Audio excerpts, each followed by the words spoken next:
Баршаңызға қайырлы күн достар. Бүгін сочный болып шығатын шоколадты творожный пирог жасайтын боламыз. Жасалу жолы оп-оңай және өте дәмді болып шығады. Жасап көріңіздер, сіздерге де ұнайды деген ойдамын. Видеоның соңына дейін менімен бірге болыңыздар. Алдымен ыдысымызға ұнды електен өткізіп саламыз. Оның үстіне қопсытқыш, какао және қантты салып, барлығын жақсылап араластырамыз. Одан кейін холодильниктен шыққан сары майымызды осылай теркадан өткізіп, оның үстіне салып, қолымызбен жақсылап араластырып, крошка жасаймыз. Крошка жасап болғаннан кейін 2 жұмыртқаны жарып саламыз. Одан кейін қаймақ немесе қаймақ болмаса, орнына майонез қоссаңыздар да болады. Қолмен осылай жұмсақ қамыр илеп шығамыз. Енді пирогымыздың салмасын дайындайтын боламыз. Ыдысқа творог, қант және 2 жұмыртқаны жарып салып, блендермен осылай жақсылап барлығын араластырамыз.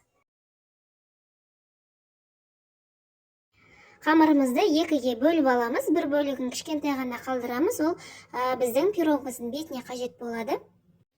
Үлкен бөлігін формамызға осылай бір-келкі етіп жайып шығамыз.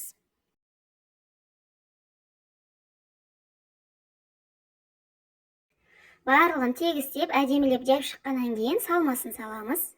Салмасында әдемілеп тегістеп шығамыз. Мендегі форманың диаметрі 24 сантиметр.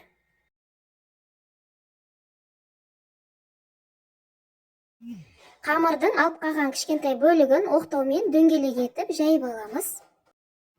Жайып алған қамырды пирогтың үстіне осылай әдемілеп қойып шығамыз. Артық жерлерін алып тастаймыз.